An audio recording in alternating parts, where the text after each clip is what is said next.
हमको कि एक वैद्युत बल्ब पर 100 वाट यानी P हो गया 100 वाट, 250 वोल्ट 250 वोल्ट दे दिया। ज्ञात कीजिए बल्ब का प्रतिरोध। पहला हमसे पूछा R, तो P बराबर V स्क्वायर अपान R। इसके से हम फार्मूला बनाए तो R बराबर V स्क्वायर अपान P, तो V स्क्वायर कर लेंगे तो 250 250 और P यानी 100 कर लीजिए, 2 जीरो कट गया, 25 25 से 625 और R है तो इसका मात्रक होता है ओम।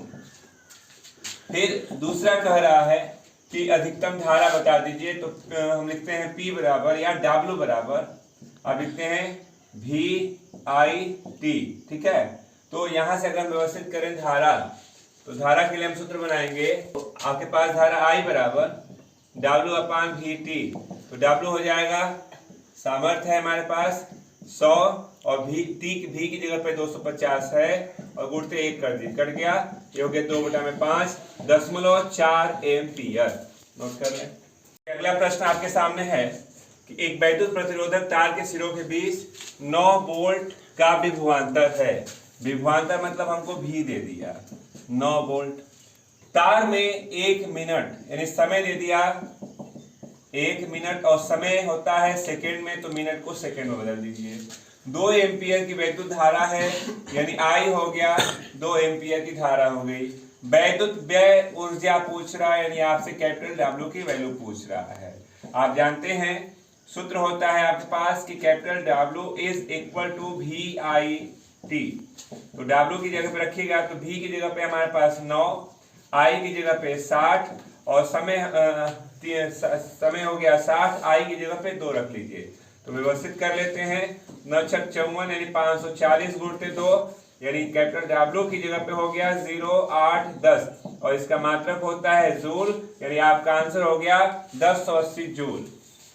दे रहा है कि एक परिपथ में 10 एम्पियर की धारा है। धारा यानी I हो गया 10 एम्पियर प्रवाहित की जाती है। परिपथ में लगे 2 ओम का प्रतिरोध है यानी R 2 ओम। चालक में प्रति सेकेंड समय दे दिया 1 सेकेंड। 1 सेकेंड में उत्पन्न उष्मा यानी H पूछ रहा है, हीट। H बराबर होता है, आपके पास फार्मूला है कि H बराबर होता है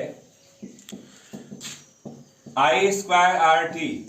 H बराबर I स्क्वायर करिएगा तो I की वैल्यू हो गई 10, तो 10 का स्क्वायर तो 10 इंटू 10। R की वैल्यू 2 और T हो गया 1, यानी H बराबर 100 यानी 200 और उष्मा का मात्रक होता है जूल, तो आपका आंसर बन गया 200 जूल उष्मा उत्पन्न होगी। नोट कर लें। देखिए अगला प्रश्न आपके सामने है कि किसी परिपथ में 5 एम्पियर की धारा यानी I हो गया 5 एम्पियर, 8 सेकेंड तक समय हो गया 8 सेकेंड तक प्रवाहित की जाती है। ज्ञात कीजिए कि इस समय अंतराल में परिपथ से कितने इलेक्ट्रॉन मुक्त होंगे यानी N पूछ रहा है। फिर यदि प्रतिरोध कहता है, यदि प्रतिरोध 20 ओम हो तो उसमें उत्पन्न उष्मा यानी H भी पूछ रहा है, जबकि E का मान दे दिया कितना 1.6 10 की घात 19 कूलम।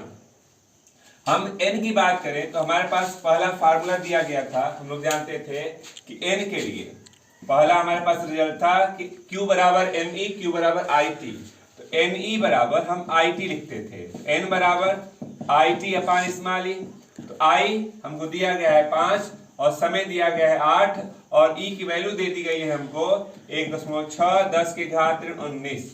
N बराबर 8 25 40 गुणते 10 की घात 19 कर लीजिए और ये हो गया 1.6 16 25 यानी N बराबर हमारे पास रिजल्ट आ गया 25 गुणते 10 की घात 19, एक आंसर। ठीक है, अब आते हैं हम दूसरे वाले पे। दूसरा कहता है कि आप उष्मा भी बता दीजिए, तो दूसरे के लिए व्यवस्था हो गई तो उष्मा H बराबर अभी पीछे लगाए थे हम लोग I square RT। I square का मतलब 5 का वर्ग कर लीजिए तो 25, R दिया गया है 20 तो ये 20 हो गया, समय हमारे पास दिया गया है 8, तो H बराबर 25 दूना के 50 और 8, तो H बराबर 8 25 40 यानी 4000 और उष्मा का मात्रक होता है जूल, तो दूसरा आंसर हो गया 4000 जूल। नोट कर लें। एक चालक के दो बिंदुओं के बीच विभवांतर मतलब 10 वोल्ट भी हो गया।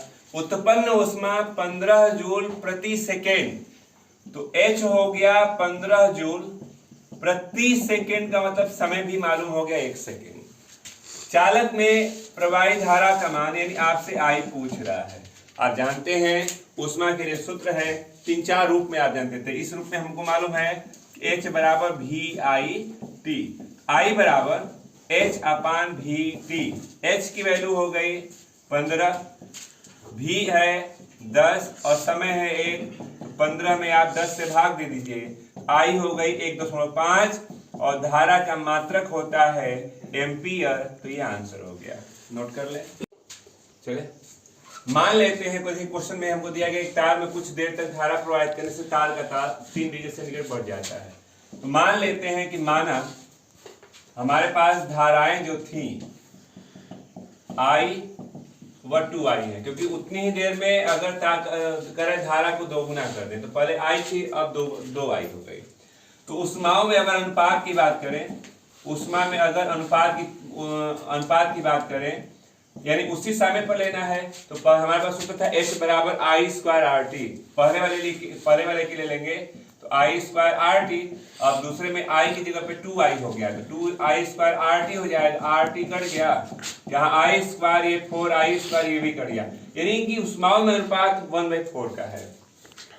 करें कुछ देर प्रयास करते हैं तार का ताप। हमने कहा पहले वाले में I में ताप और ये 2I में ताप और इनके तापों में जो अनुपात है वो ऊष्मा अनुपात है यानी 1/4 का है।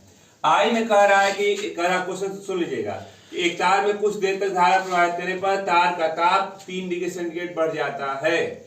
यदि धारा को दोगुना कर दें तो वह ताप कितना बढ़ जाएगा। पहले हमारे पास ताप 3 डिग्री सेल्सियस था, 2I का ताप पूछ रहा है, 2I में हमसे ताप पूछा और ये 1/4 हो गया तो लिखेंगे ना 2I में ताप जो बढ़ा हुआ ताप है 3 चौके 12 डिग्री सेंटीग्रेड ताप बढ़ जाएगा।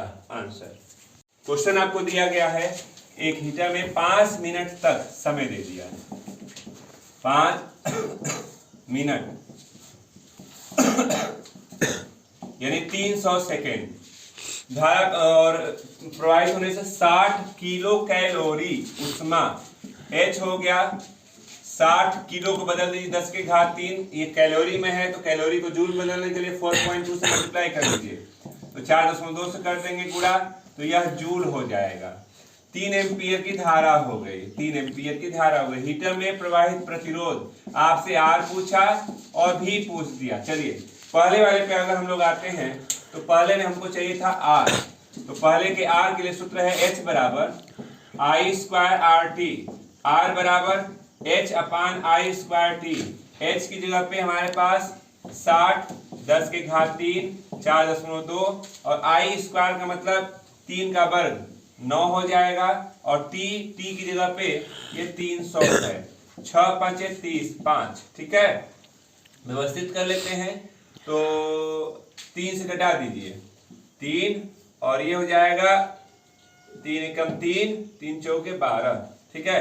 यानी R की वैल्यू हमको दिख रही है यहाँ से 14 1.4 हो गया, 1.4 हो गया और यह 10 के घात 3 है तो 1 जीरो जाएगा तो 14 हो गया। 14 पे 2 जीरो कर सकते हैं, 14 पे 2 जीरो, 3 गुणते 5 कर लीजिए, 5 से घटाते हैं 5 दूना के 10 8 4 40 8 यानी 280 और बटा भी कर लीजिए 3, भाग देते हैं 3 9 27 9 10, इतना R है तो R का मात्रक ओम होता है तो पहला आंसर 93.3 ओम।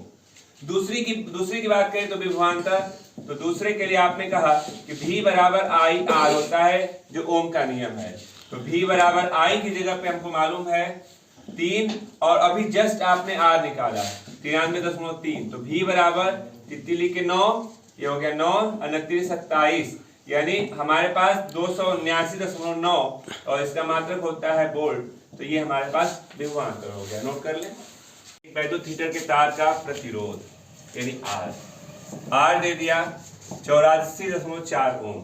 220 वोल्ट के विभवांतर V हो गया 220 वोल्ट। विद्युत स्रोत से जोड़ा जाता है। पहला, हीटर में प्रति सेकेंड समय दे दिया 1 सेकेंड में व्यय होने वाली ऊर्जा यानी हम इसको कैपिटल W से भी डिनोट कर सकते हैं। और दूसरा कह रहा है हीटर में प्रवाहित धारा, दूसरा भी पूछ रहा है प्रवाहित धारा यानी I भी पूछ रहा है। तो चलिए पहले के लिए अगर हम लोग आते हैं तो पहले के लिए हमारे पास रिजल्ट है v²t/r। तो v² कर लीजिएगा तो 220 और t यानी कि 1 सेकेंड हो गया और r की जगह पे 484 इतना हो गया। तो 10 से गुणा 10 से भाग कर लेते हैं तो ये हो जाएगा 220 10 और ये दशमलव हट जाएगा 484। 22 से घटाते हैं 22 दुना के 44, ठीक है, 4 बचा 22 दुना के 44 और यहाँ पे 22 से घटा दीजिए तो 10 बार में, ये कटा दिया 10 बार में, ठीक है, यानी कि 1000 हो गया। आर का मान हो गया एक आंसर इतना ओम। फिर दूसरे वाले के अगर आते हैं तो दूसरे में हमको आई चाहिए था। आई का मतलब ओम का नियम, V बराबर आई आर, आई बराबर V/R, आई बराबर V की जगह पे हमारे पास अभी V दिया गया था 220 और R आपने निकाला है 1000। ये कट गया, भाग दे दीजिएगा तो I बराबर 0.22। ये देखिए हमारे पास R नहीं था, ये हम निकाल रहे थे RW और इसका मात्रक होता है जूल, पहला आंसर। फिर दूसरे पे आप आए तो यहाँ हमारे पास R की जगह पे इतना ओम है, चलिए इसको भाग दे दीजिए तो 5.454 और इसका मतलब हो गया एम्पियर। तो ये आपका आंसर हो गया, नोट कर सकते हैं। P 1.5 किलोवाट, तो किलो को बदल दीजिए 1000 से गुणा कर लेंगे तो 15 पे 2 0 इतना वाट हो गया। 10 मिनट यानी समय दे दिया, 10 मिनट का मतलब 10 गुणते 60 तो 600 सेकेंड हो गया। फिर उपयोग में लाने पर कितनी उष्मा हमसे पूछ रहा है, यानी कि कैपिटल W हो गया। तो उष्मा बराबर होता है P × T, तो उष्मा हो जाएगा यहाँ से P × T कर लीजिए तो 1500 और गुणते 600 तो 15 × 6 = 90 और फिर 4 0 यानी 9 गुणते 10 की घात 5 इतना हो गया जूल। एक अब पूछ रहा है कितनी उष्मा उत्पन्न होगी, आपसे पूछा है H, ठीक है। तो सूत्र होता है उष्मा के लिए कैपिटल W, उष्मा के लिए सूत्र होता है कैपिटल W = H × J, ठीक है। H बराबर कैपिटल W/J कर लीजिए तो ये हो जाएगा कैपिटल W 9 गुणते 10 की घात 5 और J हो गया 4.18। अगर मान लीजिए अगर हम लगभग में लेना चाहें लगभग, तो लगभग भी हम लिख सकते हैं कैसे, तो देख लीजिए 9 ये हो गया लगभग 4.2 यानी लगभग हम 4 बोल सकते हैं लगभग के लिए। आप चाहे तो एक्यूरेट गुणा भाग कर लीजिएगा, कोई बात नहीं है। तो ये हो गया, भाग दीजिएगा तो 9 में 4 से 4 दुना के 8 8 2 8 यानी 1 10 4 दुना के 8 4 दुना के 8 1 10, ठीक है, 10 यानी कि 4 दुना के 8 2 20 4 5 20 और 10 की घात 5 और ये हो गया। और उष्मा का मात्रक होता है आपका क्या, कैलोरी, तो ये हो जाएगा कैलोरी। एक मिनट आप रिजल्ट मिला लीजिए, आपसे पूछ रहा था, ठीक है। तो ये आपका आंसर बन गया लगभग। ये हमारा आंसर जो है आप लिखना चाहें तो लगभग लिख दीजिएगा। अगर एक्यूरेट निकालना है तो आप 4.18 से 9 में भाग देके एक्यूरेट भी बता सकते हैं, नोट कर ले।